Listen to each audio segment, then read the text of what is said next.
tubashimiye ko murimo kutwumva. Ibi bintu ushobora kuba warigeze kubitekerezaho cyangwa wasanga ari nabyo wiberamo.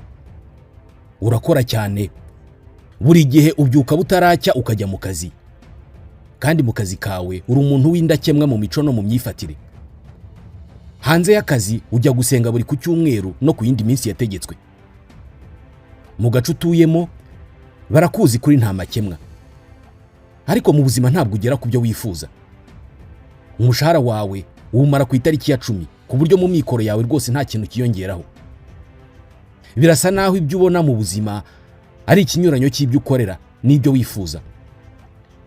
Ibi ngibi bikubaho, nyamara ku rundi ruhande hari undi muntu usa n'utagerageza rwose. Mu kazi nta kintu kimuhangayikisha, ku kazi baramuzi ko adashobotse, ntabwo ajya yivuna ndetse azwiho kugira amanyanga mu buzima, ariko ibintu bye bigenda ku murongo ugororotse. Aratera imbere buri munsi. Ntabwo ujya wibaza impamvu y'ibi bintu. Ndabasuhuje, nitwa Ismael Mwanafunzi. Imana isubiza amasengesho ya bamwe, abandi ikabihorera. Kubera iki hari abantu babona ibyo bashaka byose batavunitse, mu gihe hari abandi bakora ibyo bashoboye byose ariko ntibagire icyo bageraho? Igisubizo kiri mu gitabo tugiye kuvugaho muri iki kiganiro cyitwa The Power of Subconscious Mind, cyanditswe na Joseph Murphy. Uyu avuga ko kugera ku byo ushaka wabivunikiye cyangwa se ukabigeraho utiriwe wivuna bituruka ku buryo ukoresha ubwenge bwawe buhishe nawe utazi ko ufite. Babwita subconscious mind. Reka tubivugeho. Duhere ku gusobanura subconscious mind icyo ari cyo. Twagerageje kubishakira ikinyarwanda, turagenekereza subconscious mind tuyita ubwenge bwawe buhishe nawe utazi ko ufite. Tubahaye ikaze.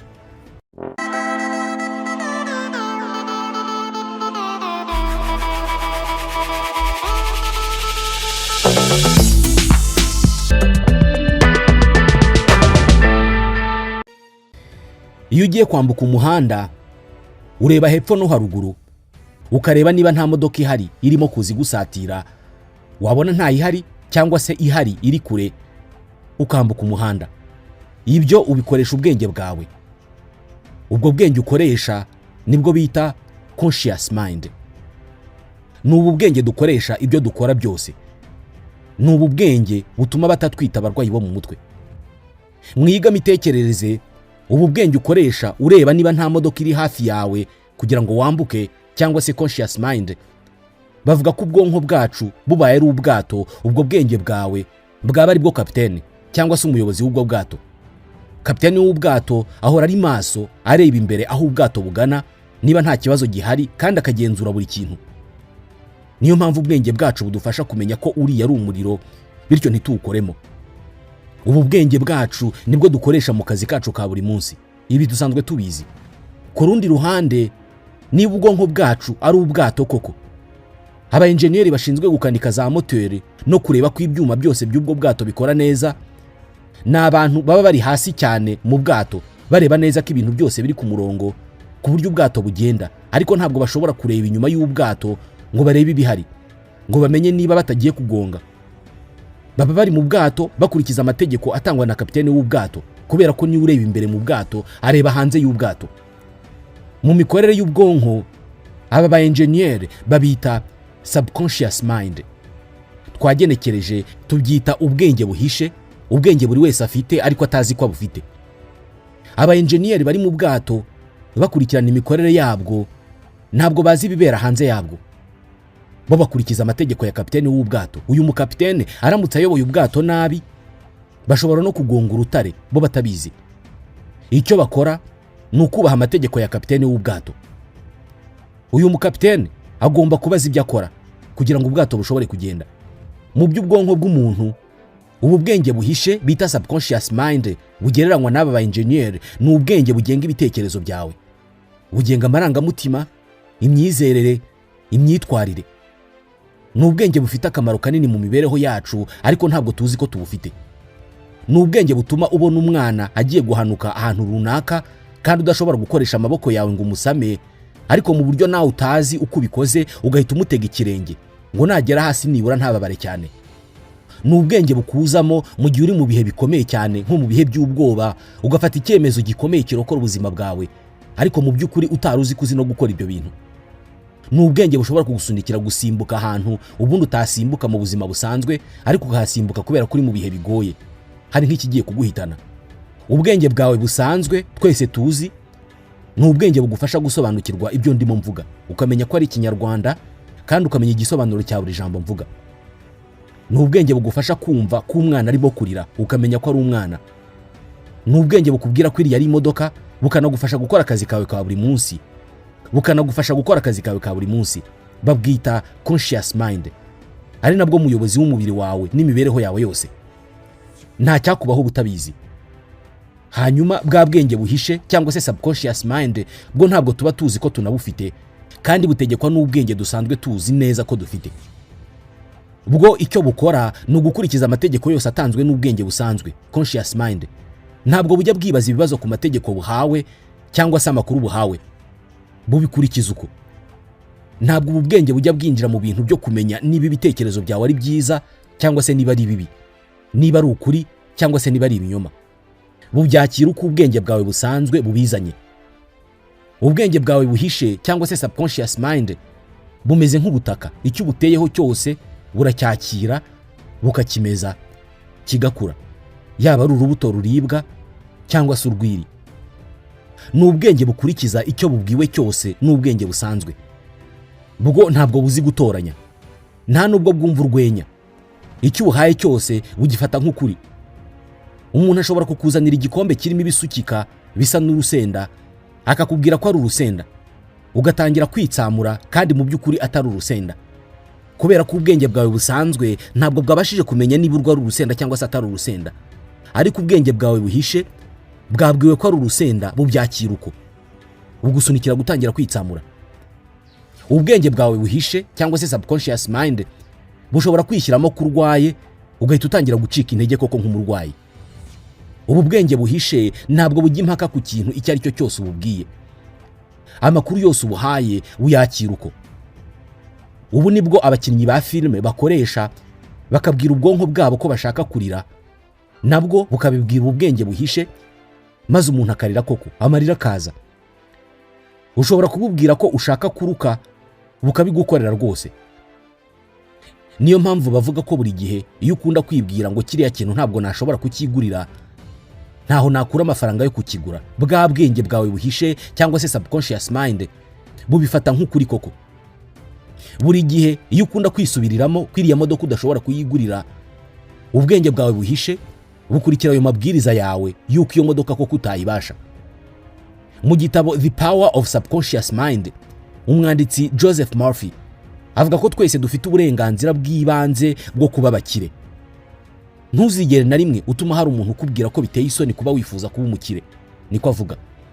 Kuba umukire ntabwo ari byiza gusa, ahubwo ni byiza cyane. Iyo amaraso arimo aratembera neza mu mubiri wawe, ubwo uba ufite ubuzima bwiza. Iyo mu buzima bwawe harimo amafaranga, uba ufite ubuzima bwiza mu by'ubukungu. Hagaragaza ko nta kibi kiri mu kugira ubuzima bwiza mu by'ubukungu, kubera ko kuba umukene ntabwo ari byo bikugira umuntu mwiza w'inyangamugayo. Nta ndangagaciro nziza ziri mu bukene. Niko avuga. Agaragaza ko ubukene ari uburwayi nk'ubundi bwose. Avuga ko ubukene ari uburwayi buturuka mu mutwe. Nufatwa n'uburwayi ubwo ari bwo bwose, uzabimenya kandi uzakora byose kugira ngo ujye kwivuza. Uzasaba abantu kugufasha kugira ngo ukire. Uku ni nako iyo nta mafaranga ahagije ari mu buzima bwawe, nabwo haba hari kitagenda muri ubwo buzima bwawe. Wigeze utekereza icyo kitagenda icyo ari cyo n'uburyo bwo kugishakira igisubizo? Ku bantu bamwe hari impamvu 3 zibitera. Ubishatse wazita amarangamutima 3 asubiza abantu inyuma mu birebana no kuzamura mikoro yabo. Ayo marangamutima cyangwa se izo mpamvu 3 reka tuzivugeho nk'uko Joseph Murphy yazanditse. Iya mbere, ishyari. Hari abantu benshi babona umuntu ukiri muto utwaye imodoka nziza kandi ihenze, maze mu ishyari ryinshi bakabwirana bati Imana yonyine niza mabi uyu mujene yakoze ngo abone amafaranga yo kugura iyi modoka. Cyangwa se amagambo nka kubera iki uyu mujene w'umwirasi yatwara imodoka nziza gutya, twebwe tutayifite. Muri make tuzavuga amagambo menshi yuzuye ishyari kuri uwo muntu ukiri muto bitabaye ngombwa ko tumumenya cyangwa se ngo tunamenye icyo akora gituma agira ubwo butunzi.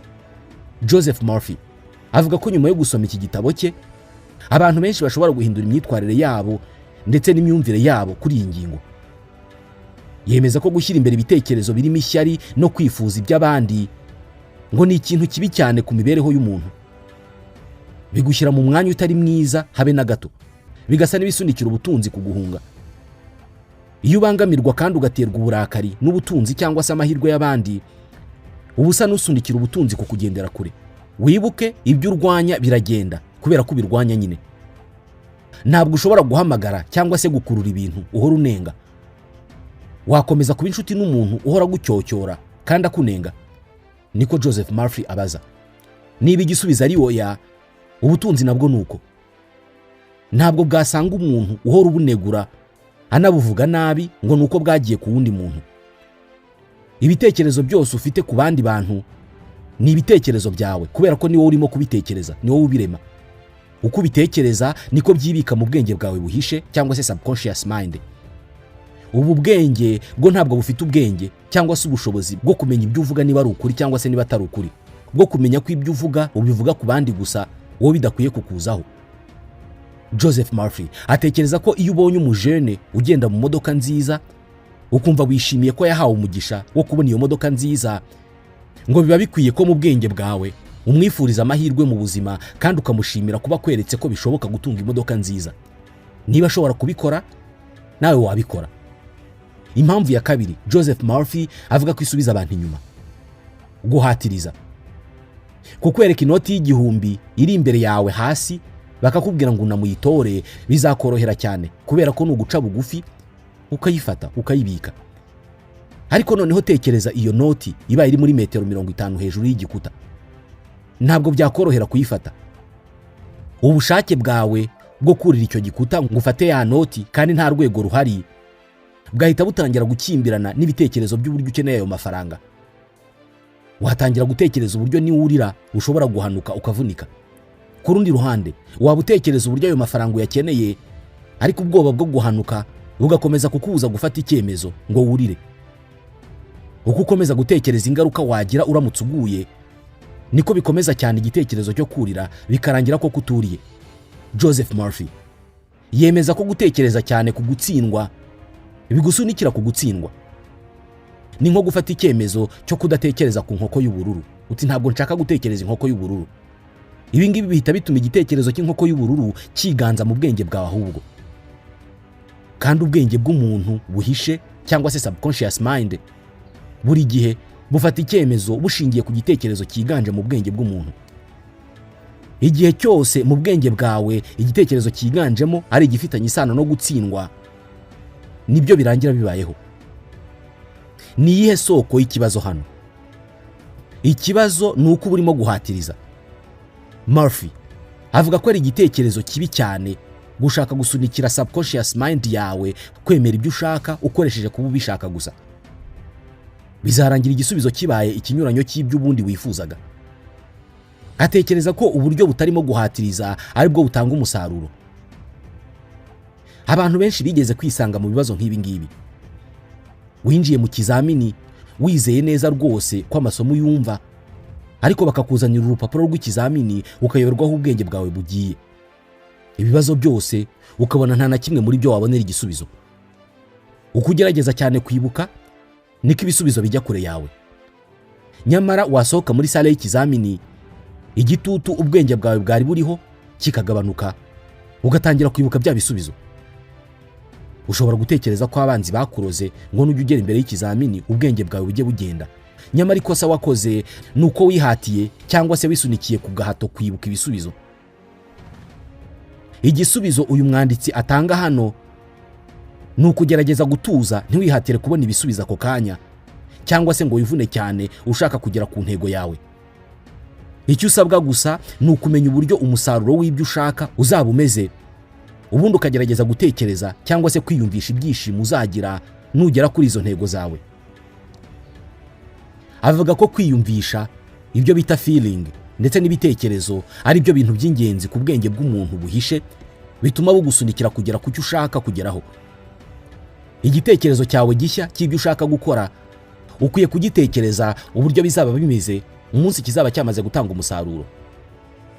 Ukwiye gutekereza uko uziyumva n'uko uzabaho icyo gitekerezo nigitanga umusaruro. Nubigenza utyo, bwa bwenge bwawe butagaragara cyangwa se utazi ko ufite buzakora cyane kugira ngo ugere kuri iyo ntego. Uzatangira kugira ibitekerezo bishya, utangire guhura n'abantu bashya no kubona ibisubizo bishya. Akazi kawe ntabwo ari ukumenya inzira uzanyuramo n'ibyo uzahuriramo nayo. Akazi kawe ni ukumenya aho ugiye. Bitekereze muri ubu buryo. Iyo ugiye kwa muganga, usobanurira umuganga ikibazo ufite, hanyuma ukareka muganga akaguha igisubizo. Ntabwo ubwira muganga ngo aguhe igisubizo runaka, kubera ko iyo uri umuntu wishoboye mu gushaka ibisubizo ntabwo uba waje kwa muganga. Niba waje gushaka ibisubizo kwa muganga, icara wumve ibisubizo aguha, kubera ko niwe ufite akazi ko gushaka ibisubizo. Ni nako bigenda iyo hari ikintu wohereje mu bwenge bwawe wihishe cyangwa se subconscious mind. Icara wumve ubwenge bwawe icyo bugutegeka gukora. Impamvu ya gatatu mu mpamvu eshatu zituzitira mu kugera ku byo dushaka ni ubwoba. Imwe mu nteruro zishobora kuba zivugwa kenshi ku bantu bafite intego ariko bananiwe kugeraho: naragerageje cyane, nakoze ibisabwa byose ariko byanze gutungana. Niba byaranze gutungana, birashoboka ko byatewe nuko wijanditse mu bitekerezo by'ubwoba cyane. Tekereza uramutse winjiye muri taxi cyangwa se ukicara kuri moto ukabwira umumotari ngo nakujyana ahantu runaka ugiye. Hanyuma nyuma y'urugendo rwa metero 100 ugasaba wa mumotari guhindura icyerekezo ngo akujyana ahandi hantu utari wamubwiye mbere yuko muhaguruka. Mwakongera kugenda metero 100 ukongera ugahindura ukamubwira ahandi hantu ngo abe ariho akujyana. Ubwo ni ku nshuro ya gatatu waba uhinduye icyerekezo. Nukomeza guhindura aho ugiye buri uko mugenze metero 100, umuntu ugutwaye azayoberwa icyemezo cyo gufata. Azashoberwa nubwo yaba ari umuntu mwiza kandi wumvikana cyane kandi witeguye gukurikiza amabwiriza yawe. Hari amahirwe menshi yuko atazabishobora. Uko bizarangira nta muntu n'umwe ubizi.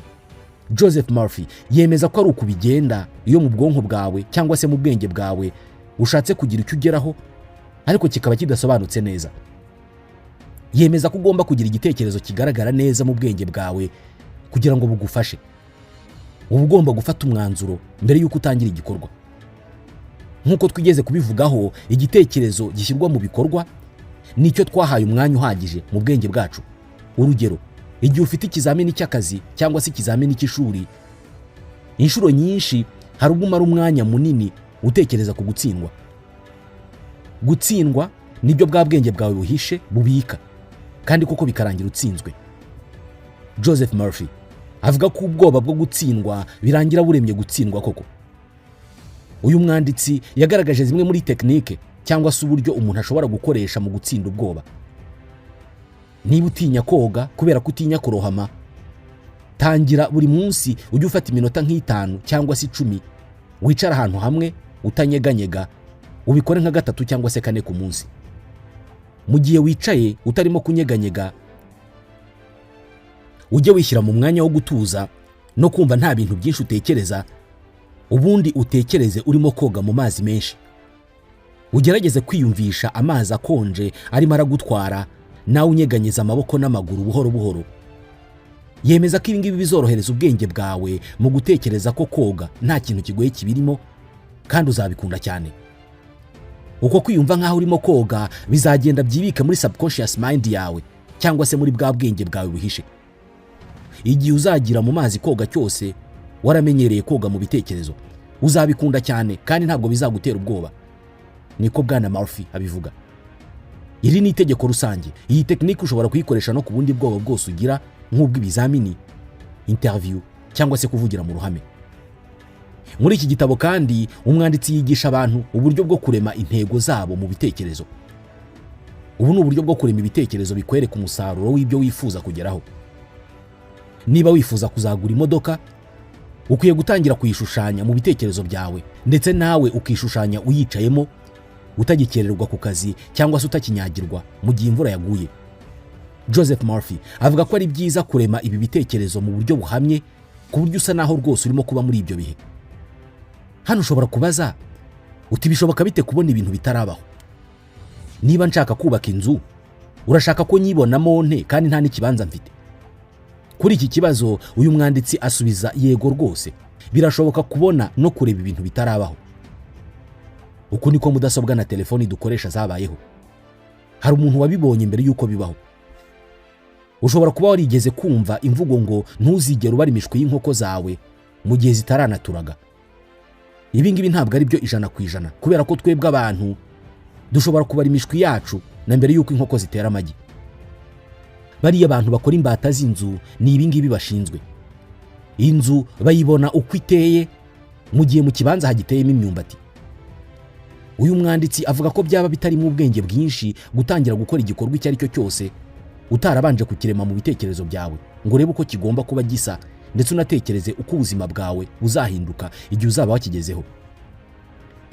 Tekereza uramutse ubonye umuntu urimo kubaka ikintu runaka, hanyuma ukamubaza uti icyo urimo wubaka ni iki?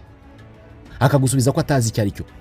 Akakubwira ati ndimo ndagereka itafari ku rindi gusa ngo ndebe ikizavamo.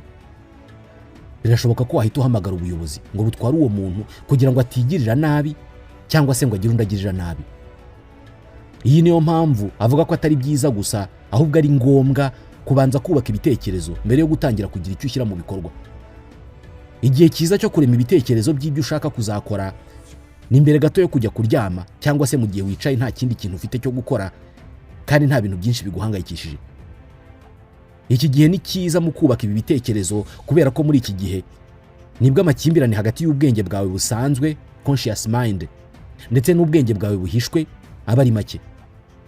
Ibi bisobanuye ko iki gihe ari bwo subconscious mind cyangwa se ubwenge bwawe buhishe buba bufite igihe gihagije cyo gukora neza kuri iyo ntego yawe wiyemeje kuzageraho. Ubu bwenge bwawe buhishe cyangwa se subconscious mind ubukora no mu gihe usinziriye.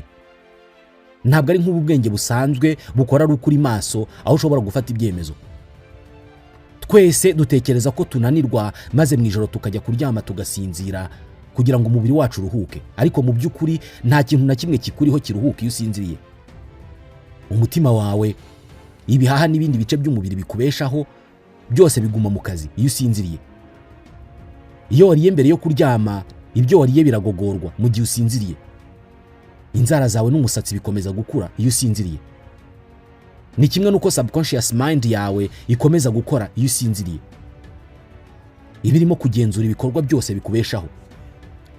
Wigeze wumva bavuga ko tumara 1/3 cy'imibereho yacu yose dusinziriye? Nyamara ibisubizo byinshi by'ibibazo byacu bizi iyo dusinziriye.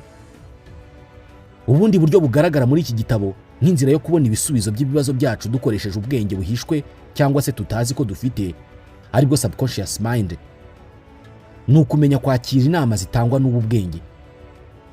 How to receive guidance from the subconscious mind, niko yabyanditse. Iyo biri ngombwa gufata icyemezo gikomeye cyangwa se ukaba utarimo kubona igisubizo cy'ikibazo ufite gikomeye, gerageza utekereze kuri iyo ngingo, ariko wirengagiza gutekereza ibintu bibi bifitanye isano n'iyo ngingo. Tekereza ibyubaka gusa. Iyo uhangayitse cyangwa se ufite ubwoba, ntabwo mu by'ukuri uba utekereza neza. Gutekereza neza bikorwa igihe wamaze gutandukana n'ubwoba. Hari uburyo Joseph Murphy yagaragaje buri muntu ashobora gukoresha mu kumenya uko yitwara mu kibazo runaka kandi agafata icyemezo cyiza. Turisha ubwenge bwawe kandi ureke kunyeganyeza umubiri wawe cyane. Bwira umubiri wawe utuze.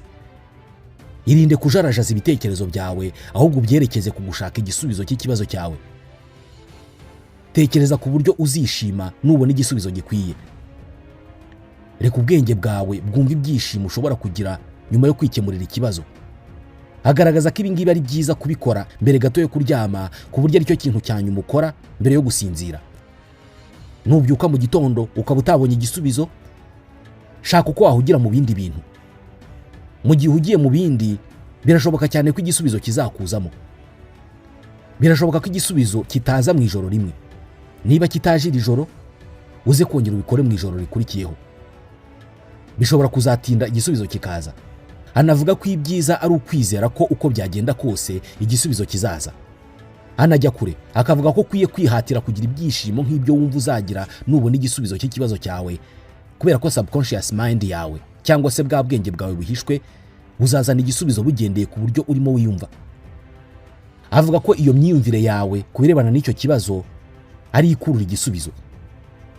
Ibi bigomba kuba ariyo mpamvu abemera bose iyo basengera umuntu bamusaba kwizera byonyine ndetse no kudashidikanya ko ibintu biri butungane.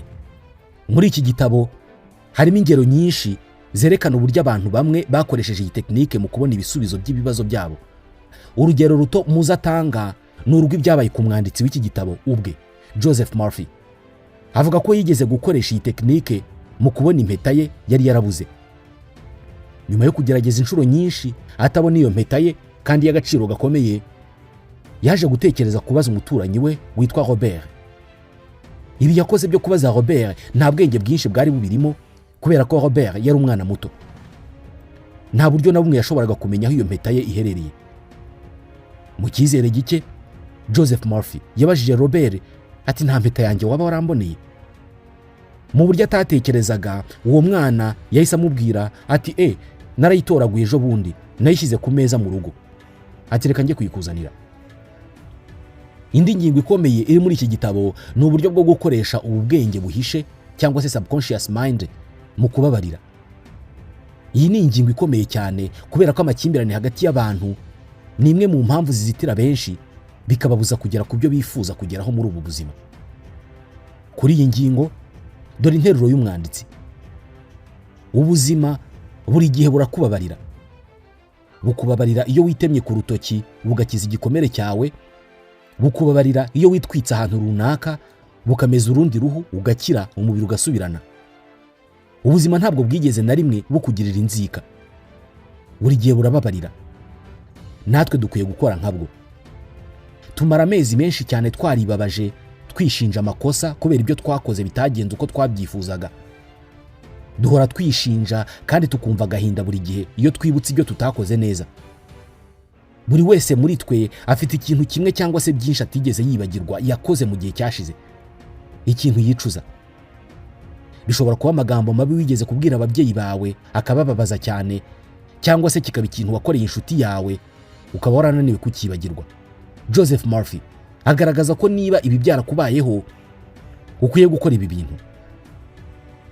Abahanga mu by'imikorere y'umubiri w'umuntu bavuga ko buri kanyangingo mu mubiri w'umuntu gasimburwa buri mezi 11.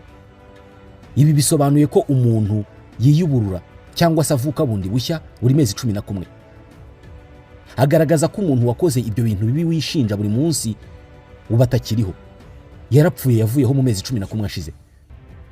Niba ukibabajwe n'ibintu wakoze nabi mu mwaka ushize, ushobora kuba urimo gushinja umuntu w'umwere kubera ko wabikoze ntabwo agihari. Niko abivuga. Umva iki kibazo. Uramutse ushoboye kongera kubaho mu bihe wabayemo icyo gihe ubwo wakoraga iryo kosa, wakongera gukora nk'ibyo wakoze muri icyo gihe? Niba igisubizo ari oya, urumva atari ngombwa kwibabarira ukareka gukomeza kwishinja amakosa y'umuntu wamaze guhinduka. Irindi somo atanga muri iki gitabo ni uburyo bwo gukoresha ubwenge buhishwe cyangwa se subconscious mind mu gukira ibikomere. Uramutse ukoze isaha ikabara neza ikajya yerekana igihe, hanyuma umunsi umwe ya saha ikazahagarika gukora, birashoboka cyane kuzamenya uburyo bwo kuyikanika cyangwa se uburyo bwo kuyikora ngo yongere kubara. Ubu bwenge buhishe bwa buri wese rero bugereranywa n'umuntu ukora amasaha. Nibwo bwagize umubiri wawe nk'uko umeze uyu munsi, kandi buzi neza uburyo bwo kuwuvura no kuwukiza igihe wagize ibibazo. Waba uri maso cyangwa se usinziriye, subconscious mind yawe igenzura ibintu byose birebana n'umubiri wawe bitagizwemo uruhare n'ubwenge bwawe busanzwe. Umutima wawe uratera, urahumeka, n'ibindi bikorwa ukora utabigizemo uruhare. Uramutse usunikiwe kugenzura umubiri wawe ukoresheje ubwenge bwawe busanzwe, ushobora gupfa mu minota mike cyane. Imashini yitwa heart lung machine bakoresha iyo barimo kubaga umutima w'umuntu igasimbura uwo mutima w'umuntu n'ibihaha bye mu gihe barimo kumubaga, ni kimwe mu bitangaza mu ikoranabuhanga ry'ubuvuzi byakozwe n'abantu muri iki gihe cya vuba. ariko iby'iyi mashini ikora ni akantu gato cyane ubigereranije n'iby'ubwenge bwawe utagenzura bukora amasaha 24 buri munsi. Ubwenge bwawe busanzwe ntabwo bushobora kubeshaho umubiri wawe, ariko bushobora gukora ku buryo umubiri wawe ukora neza. Uramutse ufashe umuntu usanzwe nkanjye nawe ukamushyira muri cockpit y'indege cyangwa se hariya abapilote bicara iyo batwaye indege, ntabwo uwo muntu yamenya uko batwara indege, ariko ashobora kumenya uko barangaza umupilote utwaye indege bigateza ibibazo. Mu buryo busa neza n'ubu, amarangamutima amwe ashobora kurangaza cyangwa kujijisha ubwenge bw'umuntu buhishe cyangwa se subconscious mind. Ni amarangamutima nk'ubwoba, umujinya, umuhangayiko n'ibindi bibangamira cyane imikorere isanzwe y'umutima, ibihaha n'igifu bigateza ibibazo. Nk'umuhangayiko urema ibibazo ku mikorere ikwiye y'ubwenge bwawe. Iyo wumva utameze neza, cyane cyane wumva uhangayitse, icyiza ni ukugerageza kubyikuramo nubwo bitoroshye, ubundi ukoroshya umuvuduko w'ibitekerezo birimo kukwirundamo muri ako kanya. Ibi bigufasha kugenzura ibyo utekereza, ugatangira kwemerera ibitekerezo bizima kwinjira, ibitekerezo bipfuye bigasohoka.